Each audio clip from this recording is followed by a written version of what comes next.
Hello everyone, Shrimati मोहरी देवी Tapadia girls college के YouTube channel में आपका फिर से स्वागत है।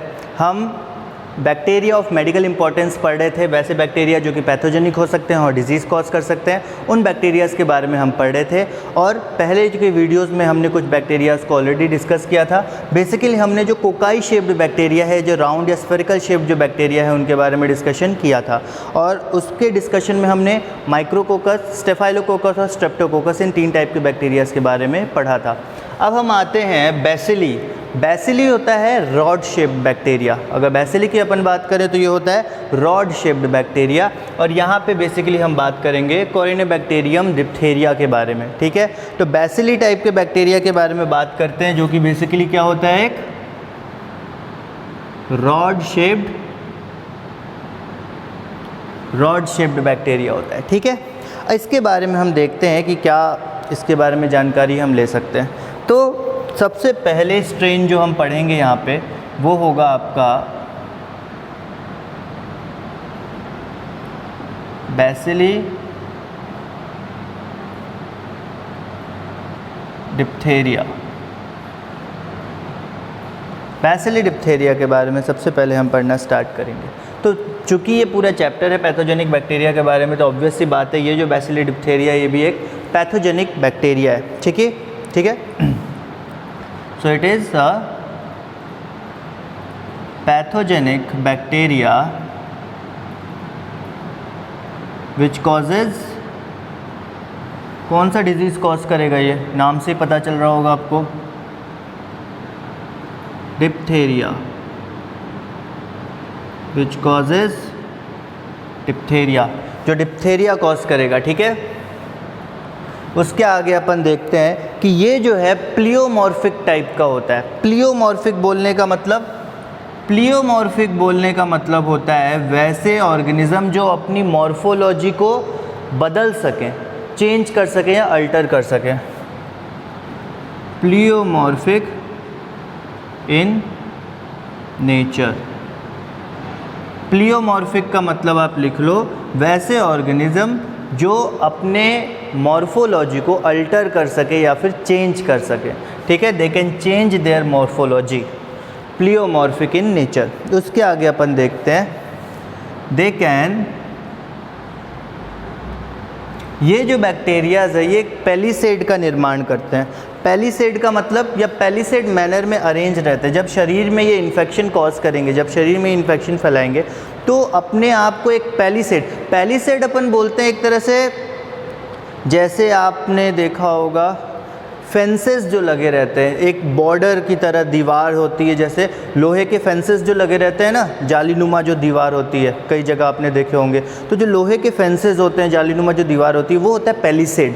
तो पैलिसेड स्ट्रक्चर उसको बोलते हैं। मतलब एक आपको लगेगा कि एक टाइप का डिफेंस वॉल है, एक डिफेंस वॉल है, तो वो होता है पैलिसेड। ठीक है, तो they can get arranged in palisade manner. Palisade manner एक तरह से क्या है, एक डिफेंस वॉल है। आपने लोहे के जो फेंस, लोहे के जो वॉल दीवार देखे होंगे, या फिर लोहे के जो जालीनुमा दीवार होते हैं ना, बाउंड्रीज पे कई जगह आपने देखे होंगे, तो वो होते हैं पैलिसेड। तो अरेंज्ड इन पैलिसेड मैनर। ठीक, उसके आगे अपन देखते हैं इनकी मॉर्फोलॉजी के बारे में। अब अपन स्टार्ट करते हैं। चलो अब यहीं से आगे से क्या, मैं ऊपर से पूरा स्टार्ट करता हूँ इनके मॉर्फोलॉजी के बारे में। बैसिली डिप्थेरिया,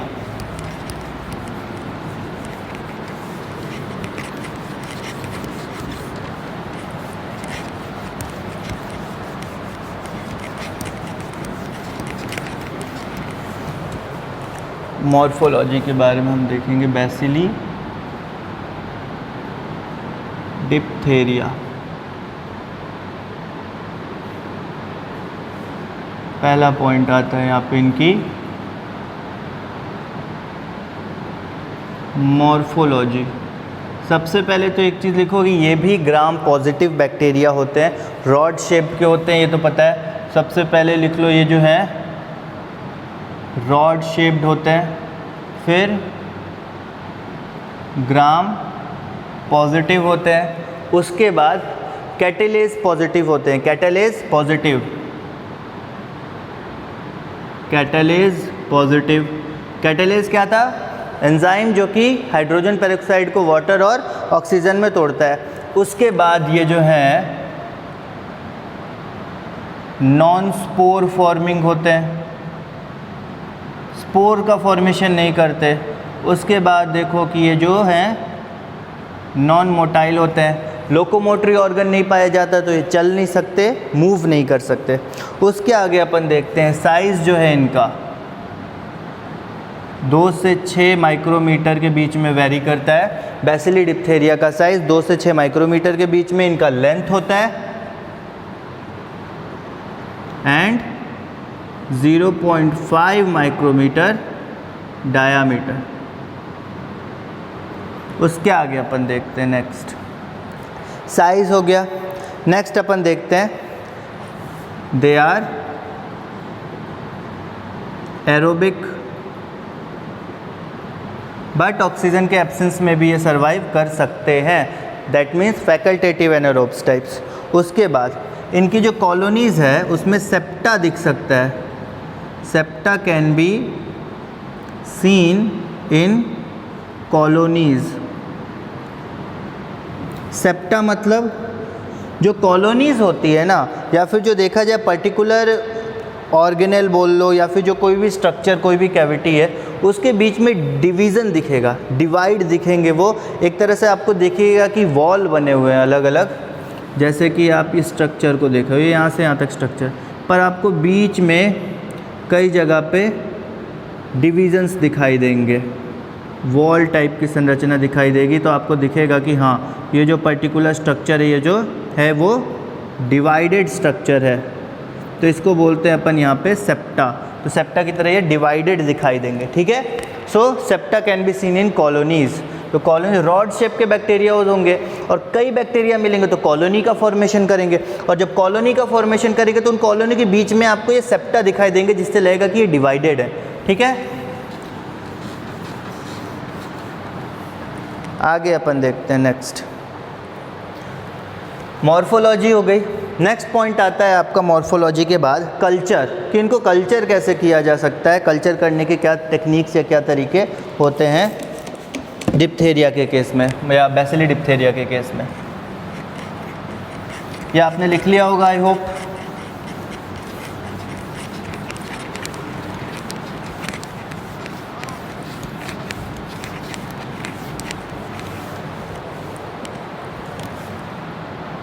नेक्स्ट पॉइंट आता है कल्चर का। कल्चर कैसे करेंगे इन बैक्टीरियाज का, या फिर ये कल्चर का मतलब क्या होता है, किस तरह से ग्रो करते हैं।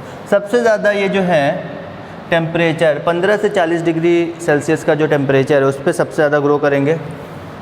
ग्रोज वेल एट 15 से 40 degree Celsius, grows well at 15 से 40 डिग्री सेल्सियस। उसके बाद पीएच की रिक्वायरमेंट कितनी होगी, 7.2।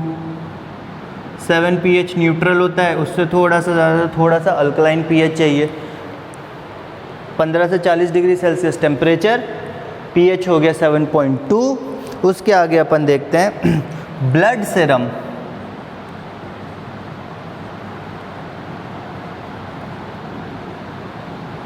ब्लड सेरम और ऐसा सेरम या फिर ऐसा मीडिया जिसमें एग हो, वैसे मीडिया में ये ज़्यादा जल्दी ग्रो करते हैं। Grows fast in blood serum and egg containing media.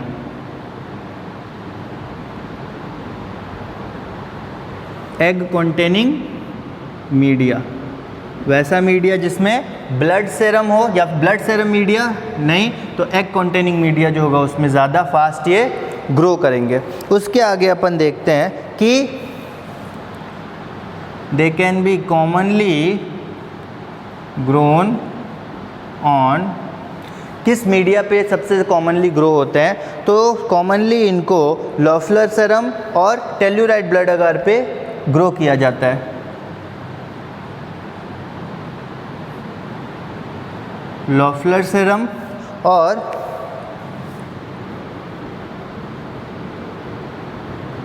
Telluride blood अगार, ये दो कल्चर मीडियम हैं, लोफलर सेरम और टेल्यूराइड ब्लड अगार, जिस पे बैसिलस डिप्थेरिया या बैसिली डिप्थेरिया जो है वो सबसे ज़्यादा या सबसे बेटर तरीके से ग्रो होते हैं। ठीक, उसके आगे अपन देखते हैं जो कॉलोनीज़ बनेगी, colonies formed are small white and translucent. Colonies कैसी बनेगी? छोटी, सफ़ेद कलर की और ट्रांसल्यूसेंट मतलब partially transparent, not fully transparent, partially transparent होगी। So colonies formed are small white और ट्रांसल्यूसेंट, पर मैच्योर होने के बाद, ग्रो करने के बाद ये जो हैं later turn big and yellow, बड़ी हो जाएंगी और येलोइश कलर की हो जाएंगी ये जो कॉलोनीज़ होंगी इनकी बैसिली डिप्थेरिया की। अब यहाँ पे देखा जाए तो चार नॉर्मली, अब बैसिली डिप्थेरिया क्या है? स्पीशीज़, ओके, एक स्पीशीज़ का नाम, पर इसके अंदर भी कुछ सब स्पीशीज़ आती है, इसके अंदर भी कुछ सब स्पीशीज़ आती है, उसके बारे में अपन देखते हैं। तो बेसिकली 4 सब स्पीशीज़ इसके अंदर है जिसके बारे में डिस्कस किया जाता है। यहाँ पे देखो तो 4 सब स्पीशीज़ आर जनरली ऑब्जर्व्ड।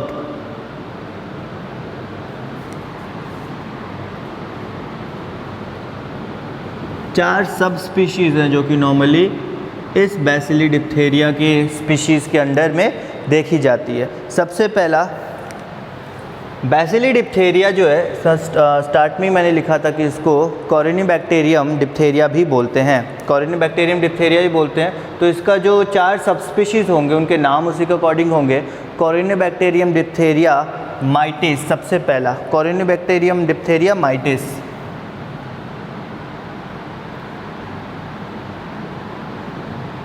कॉरिनीबैक्टीरियम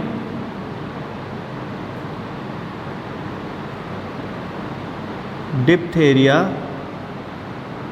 माइटिस, ये सेकंड है आपका कॉरिनीबैक्टीरियम डिप्थेरिया इंटरमीडियस।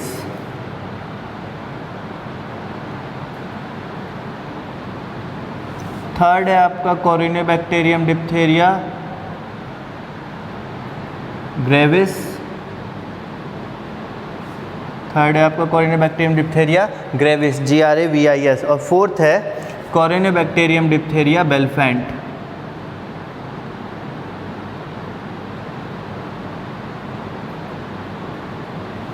तो ये टोटल 4 स्पीशीज़ हैं जो कि 4 सब स्पीशीज़ हैं जो कि बेसिकली बैसिली डिप्थेरिया के अंडर ऑब्जर्व की जाती है। इन 4 सब स्पीशीज़ में ये जो है ग्रेविस और इंटरमीडियम, ग्रेविस और इट्स डिप्थेरिया इंटरमीडियस, ग्रेविस और इंटरमीडियस, ये जो है ये 2 हाईली टॉक्सिक होते हैं। ये दोनों जो हैं ये हाईली टॉक्सिक होते हैं, ये दोनों जो हैं वो हाईली टॉक्सिक, ये दोनों की बात कर रहा हूँ, ये दोनों। और ये जो डिप्थेरिया माइटिस है ये लेस टॉक्सिक होता है, लेस टॉक्सिक, ठीक है। ये दोनों कंपैरेटिवली कम टॉक्सिक होते हैं। उसके बाद ये जो चारों हैं, इन चारों की जो मॉर्फोलॉजिकल प्रॉपर्टीज़ या फिर बायोकेमिकल प्रॉपर्टीज़ है, मतलब इनका जो स्ट्रक्चर है या फिर इनके अंदर की जो केमिकल कॉम्पोजिशन है वो थोड़ी थोड़ी डिफ़र होगी। हमने पहले ही देखा कि ये प्लियोमॉर्फिक ऑर्गेनिज्म है, इनके अंदर 2 स्पीशीज़, एक स्पीशीज़ में भी अंडर जो 2 अलग अलग सब स्पीशीज़ आ रही हैं उनके अंदर थोड़ा थोड़ा प्लियोमॉर्फिज्म है, मतलब ये दोनों थोड़ा सा अल्टर अपनी मॉर्फोलॉजी को करके रखते हैं। और ये 4 जो हैं उनकी जो मॉर्फोलॉजी है थोड़ी बहुत अल्टर होगी और जो बायोकेमिकल प्रॉपर्टीज़ है वो भी थोड़ी सी अल्टर रहेगी या थोड़ी चेंज रहेगी, ठीक है। उसके आगे अपन देखते हैं, ये जो बैक्टीरियाज़ हैं आपके बैसिली डिप्थेरिया, ये बेसिकली फर्मेंटेशन का भी काम करते हैं। कुछ पर्टिकुलर टाइप के शुगर्स हैं जिनको ये फर्मेंट करके एसिड में कन्वर्ट करते हैं। कुछ पर्टिकुलर टाइप के शुगर है जिनको ये फर्मेंट करते हैं और एसिड का प्रोडक्शन करते हैं, लाइक ग्लूकोज का, गैलेक्टोज का, डेक्स्ट्रिन्स का, इनको ये फर्मेंट करते हैं और इससे एसिड का प्रोडक्शन करते हैं, ठीक। आगे अपन चलते हैं कि टॉक्सिन्स कौन कौन से प्रोड्यूस करते हैं।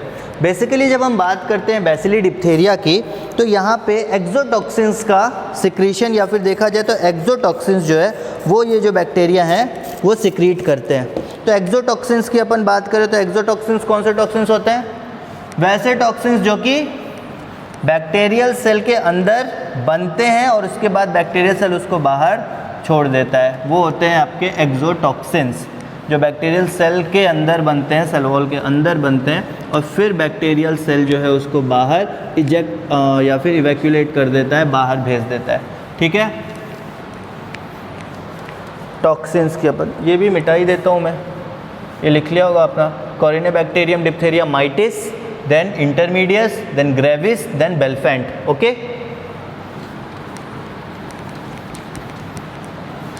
ग्रेविस और इंटरमीडियस जो होता है वो हाईली टॉक्सिक होता है और मेटिस की बात करें तो वो लेस टॉक्सिक होता है कंपैरेटिवली टू अदर टू। उसके आगे अपन देखते हैं यहाँ पे टॉक्सिन।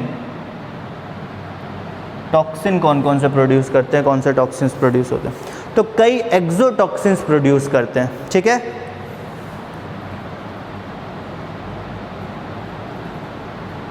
कई एक्सोटॉक्सिन्स प्रोड्यूस करते हैं। मैंने बता दिया एक्सोटॉक्सिन्स क्या होता है, बैक्टीरियल सेल के अंदर प्रोड्यूस होता है पर उसको बाहर छोड़ दिया जाता है। उसके बाद ये छोड़ते का है exotoxins in skin and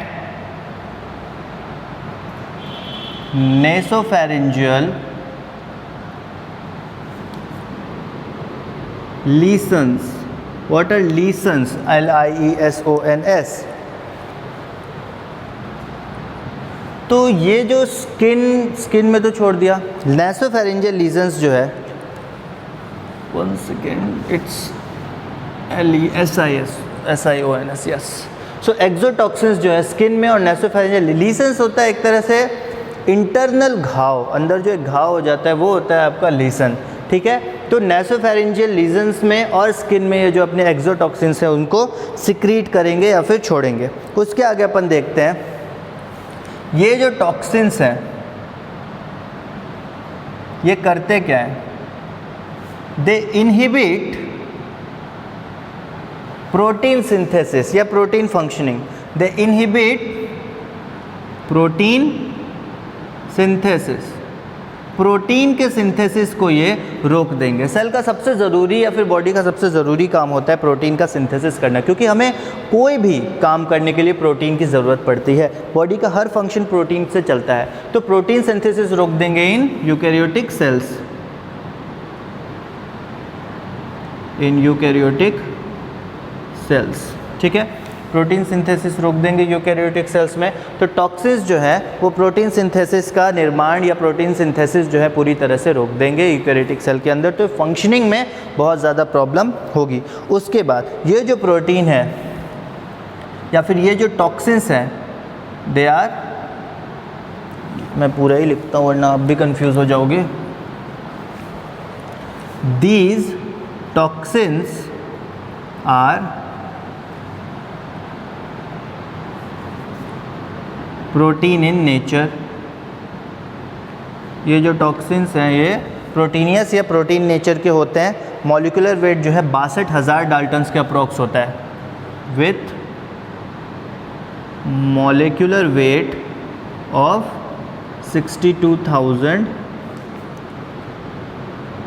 Dalton's या 62,000 डाल्टन्स, ठीक है। तो ये जो है प्रोटीन नेचर के होते हैं, ये जो टॉक्सिन्स या एक्सोटॉक्सिन्स होते हैं जिनका मॉलिक्यूलर वेट 62,000 डाल्टन्स के आसपास हो सकता है। उसके आगे अपन देखते हैं प्रोटीन सिंथेसिस के साथ साथ ये नर्वस सिस्टम को भी अफेक्ट करते हैं। प्रोटीन सिंथेसिस के साथ साथ ये नर्वस सिस्टम को भी अफेक्ट करते हैं। अफेक्ट्स नर्वस सिस्टम, ये जो है नर्वस सिस्टम को भी अफेक्ट करते हैं। ठीक है, टॉक्सिन्स के बारे में हमने देख लिया। नेक्स्ट पॉइंट अपन देखते हैं रेसिस्टेंस। इनकी रेसिस्टेंस किस चीज़ के प्रति रेसिस्टिव रहेंगे?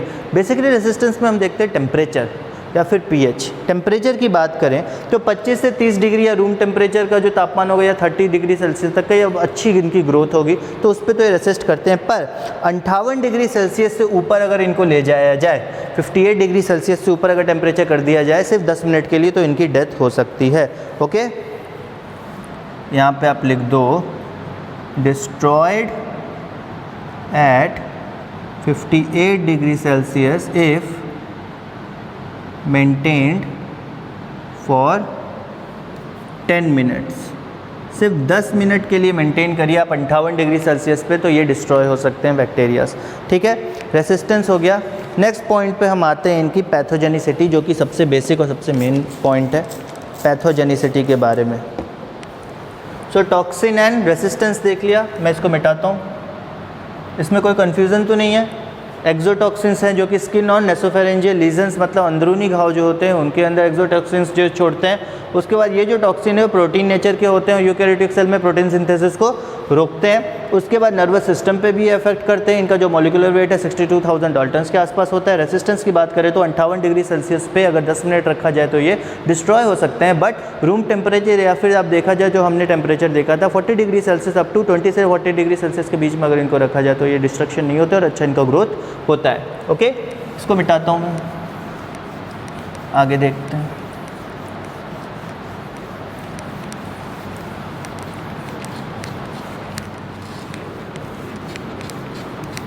आगे पॉइंट अगर अपन देखें तो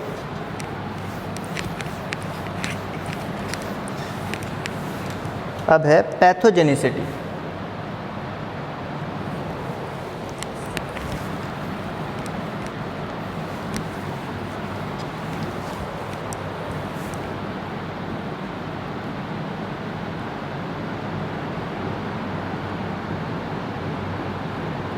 पैथोजेनिसिटी की बात करें, पैथोजेनिसिटी की बात करें मतलब किस तरह से ये इफ़ेक्ट करता है, कहाँ कैसे इफ़ेक्ट करता है।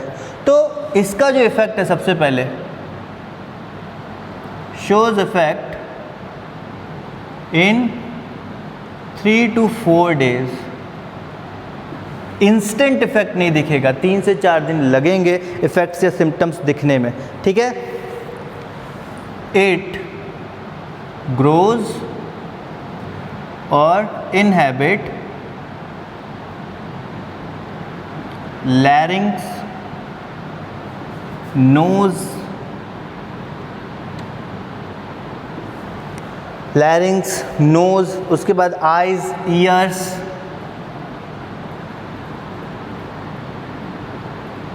एक्सेट्रा। इन पोर्शंस में या इन पार्ट्स में बॉडी के ये पाए जाएंगे। उसके बाद अपन देखते हैं ये जो है इट कॉजेज लीजन्स अराउंड नेक।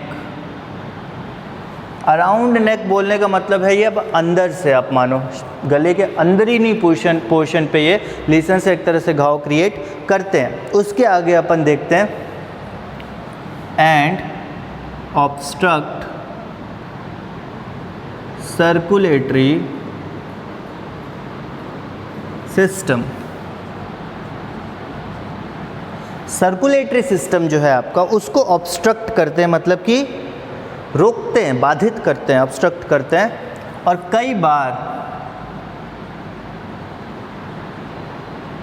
इस प्रॉब्लम्स के कारण लोगों की डेथ हो जाती है एंड दस कॉजेज डेथ। डेथ हो भी सकती है, नहीं भी हो सकती, बट कई बार डेथ हो जाती है क्योंकि सर्कुलेटरी सिस्टम पे प्रभाव पड़ता है, बहुत बुरा प्रभाव पड़ता है। सर्कुलेटरी सिस्टम में फ्लो रुकता है तो उस कारण से डेथ हो सकती है। उसके बाद ऑल्सो ऑब्स्ट्रक्ट ट्रैकिया। ट्रैकिया को भी ऑब्स्ट्रक्ट करते हैं और ट्रैकिया ऑब्स्ट्रक्ट जब करेंगे, ट्रैकिया को बाधित करेंगे तो क्या होगा, that can cause breathing problem.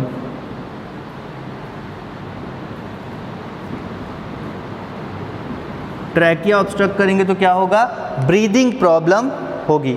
उसके आगे अपन देखते हैं जो सर्कुलेटरी सिस्टम इफेक्ट करते हैं, ये तो हमने देखा। तो सर्कुलेटरी इफेक्ट करने का मतलब जो फ्री ब्लड फ्लो है, जो ब्लड का फ्लो हो रहा है, ब्लड का प्रवाह हो रहा है, उसको ये ऑब्स्ट्रक्ट करेंगे, रोकेंगे, उस पर ये बाधा पहुंचाएंगे। तो जो ब्लड फ्लो है उसमें जब बाधा पहुंचाएंगे तो हार्ट तक ब्लड जब पहुंच नहीं पाएगा सही मात्रा पे, तो कई बार हार्ट जो है अफेक्ट कर जाता है, हार्ट में बहुत ज़्यादा प्रॉब्लम हो जाती है। ठीक है, उसके आगे अपन देखते हैं कि कई सीवियर केसेस में ये जो बैक्टीरिया हैं वो टॉक्सिन्स का निर्माण करते हैं जो कि होस्ट सेल को मार देती है, होस्ट सेल पे बहुत बुरा प्रभाव डालती है, होस्ट सेल को पूरी तरह से डिस्ट्रॉय करती है। तो कई ऐसे केसेस पाए गए हैं जहाँ पे ये बैक्टीरिया शरीर के अंदर जाके अपने टॉक्सिन्स जो प्रोड्यूस करती है वो जो होस्ट सेल है उसको कैप्चर करके उसको डिस्ट्रॉय कर देती है। ठीक है, उसके आगे अपन देखते हैं अब यहाँ पे जो म्यूकोसल या सब म्यूकोसल लाइनिंग है, इस चीज़ को आप समझो और अपने कॉपी में नोट कर लेना कि जो सब म्यूकोसल या म्यूकोसल लाइनिंग है वहाँ पे एक तरह से ये क्या करते हैं, वॉल की तरह स्ट्रक्चर बनाते हैं। ठीक है, या फिर एक मेम्ब्रेन बनाते हैं। मैंने आपको सबसे पहले ही बताया था कि ये जो है बैक्टीरिया ये पैलिसेड का निर्माण करते हैं, एक दीवार का, एक फेंस का निर्माण करते हैं। तो वही देखो आप कि ये जो है कई बार आपकी म्यूकोसल लाइनिंग मतलब कई कैविटीज़ या ऑर्गन की इंटरनल लाइनिंग जो होती है जो कि म्यूकस का सिक्रीशन करती है, वो जो म्यूकोसल लाइनिंग है उस पर एक स्यूडो मेम्ब्रेन मतलब झूठा मेम्ब्रेन, फॉल्स मेम्ब्रेन का निर्माण करती है, फॉल्स मेम्ब्रेन का निर्माण करती है। और अगर इस फॉल्स मेम्ब्रेन को निकालने की कोशिश की जाए तो इंटरनल ब्लीडिंग हो सकती है। कई बार ऐसे होता है कि इंटरनल ब्लीडिंग हो जाती है और उसके कारण पर्सन की डेथ हो सकती है। इंटरनल ब्लीडिंग के कारण सफोकेशन बहुत ज़्यादा हो जाता है और पर्सन की डेथ हो सकती है। तो वो जो पैलिसेड वॉल का निर्माण होता है उसको अगर आप हटाओ तो इस तरह से हो सकता है, पर वो जो वॉल है अगर 3-4 वीक छोड़ दी जाए तो अपने आप हट भी जाती है।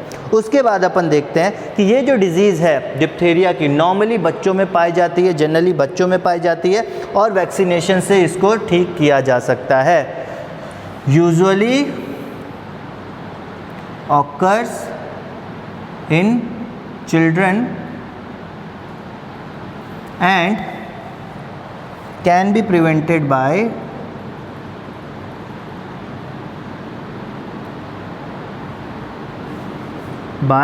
वैक्सीनेशन से इसको प्रिवेंट किया जा सकता है, बचाया जा सकता है, ठीक किया जा सकता है। अब देखते हैं इसका डायग्नोसिस कैसे करते हैं, पता कैसे लगाते हैं कि यही बैक्टीरिया है जो कि बीमारी कॉज कर रहा है शरीर के अंदर या कोई और बैक्टीरिया है। तो डायग्नोस कैसे करते हैं,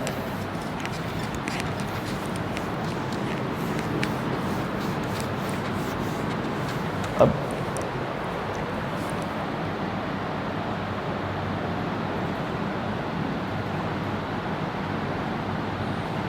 डायग्नोसिस की बात करें तो इनको जो है अपन ने देखा था टोल्यूराइड कल्चर पे ग्रो किया जा सकता है, can be grown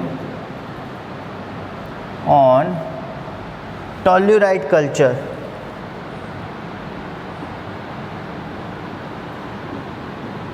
and chocolate agar medium पे भी इनको ग्रो किया जा सकता है,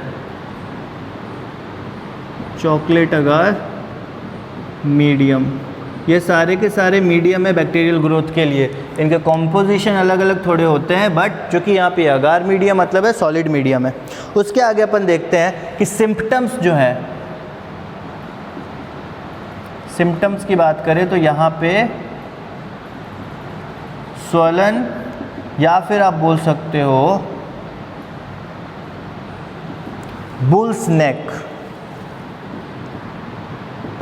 फूला हुआ गर्दन फूल जाती है, बुल्स नेक। ओके, उसके आगे अपन देखते हैं सोर थ्रोट और फीवर भी हो सकता है,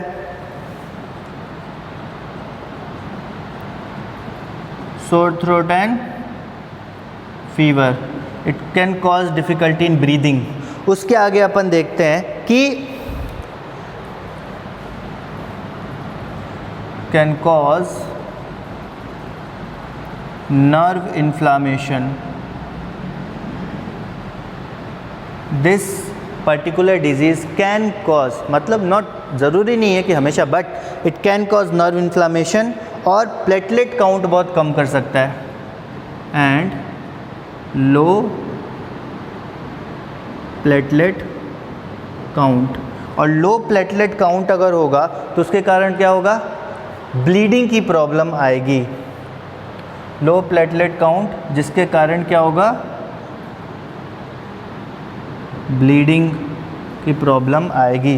क्योंकि लो प्लेटलेट काउंट होगा, प्लेटलेट क्या करता है, लेयर बनाता है ताकि आपकी ब्लीडिंग को क्लॉट करता है, उस ब्लड को रोकता है। पर यहाँ पे अगर प्लेटलेट काउंट कम होगा तो ब्लीडिंग की प्रॉब्लम आएगी। अब फाइनल पोर्शन है यहाँ पे इसकी थेरेपी या फिर आप बोलो ट्रीटमेंट, थेरेपी और ट्रीटमेंट या फिर कंट्रोल।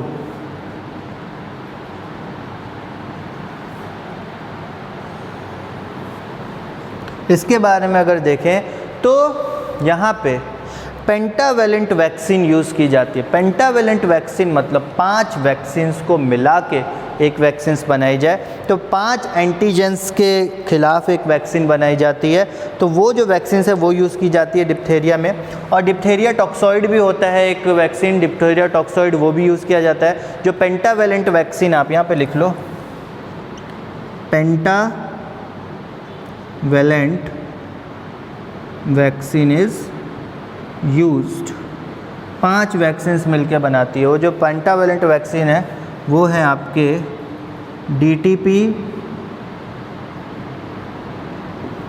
और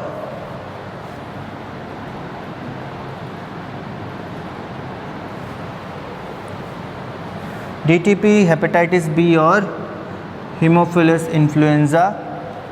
तो उसके बारे में अपन देखते हैं, इसके बारे में थोड़ा डिस्कस कर देते हैं कि DTP और HEB और HIV है क्या। तो यहाँ पे डिप्थेरिया, टिटनस और पर्ट्यूसिस, ये 3 टाइप के डिजीज़ हैं जो यहाँ पे कॉज होते हैं। डिप्थेरिया हो गया, टिटनस हो गया और पर्ट्यूसिस हो गया। ये 3 टाइप के डिजीज़ हैं जो यहाँ पे कॉज हो सकते हैं। उसके आगे अपन देखते हैं पर्ट्यूसिस जो है, ये एक तरह से वूपिंग कफ की सिंड्रोम है पर्ट्यूसिस। और उसके बाद ये हेपेटाइटिस बी के लिए और ये हीमोफिलस इन्फ्लुएंजा बी वायरस के लिए। हीमोफिलस इन्फ्लुएंजा के लिए, ये डिप्थेरिया के लिए, टेटनस के लिए, पर्ट्यूसिस के लिए, हेपेटाइटिस बी के लिए। और ये सबकी वैक्सीन्स मिला के एक वैक्सीन बनाई जाती है जो कि यूज़ की जाती है इसी पर्टिकुलर बैक्टीरिया के खिलाफ। ठीक है, तो ये है आपका टोटल, ये आप लिख लेना, diphtheria, tetanus, pertussis, hepatitis B और हीमोफिलस इन्फ्लुएंजा बी। ओके, ये 5 मिला के। तो ये था बेसिकली आपका बैसिली डिप्थेरिया के बारे में। नेक्स्ट वीडियो में हम आगे दूसरे बैक्टीरिया के बारे में पढ़ रहे हैं। हम बैक्टीरिया के बारे में पढ़ते आ रहे हैं और आगे भी पढ़ते रहेंगे। तो मेडिकल इंपॉर्टेंस के कुछ बैक्टीरिया की सीरीज़ में हमने एक और बैक्टीरिया के बारे में जाना कि क्या है, इनके किस तरह से डिजीज़ कॉज करते हैं, कौन से डिजीज़ कॉज करते हैं, प्रिवेंशन मेथड्स क्या है, और प्रिवेंशन मेथड्स के साथ साथ सिम्टम्स क्या हो सकते हैं, इनके डायग्नोस कैसे किया जा सकता है और किस तरह से पैथोजेनिक होते हैं और क्या पैथोजेनिक इफेक्ट ये दिखाते हैं। ओके, तो आज का वीडियो हम यहाँ ओवर करते हैं। आई होप कि आपको समझ में आ गया होगा बैसिली डिप्थेरिया के बारे में और आपको ये वीडियो पसंद आया होगा। तो अगर आपको ये वीडियो पसंद आया हो, प्लीज़ इस वीडियो को लाइक कीजिए, शेयर कीजिए और हमारे चैनल को सब्सक्राइब कीजिए। मिलते हैं अगले वीडियो में नए टॉपिक के साथ। Thank you very much.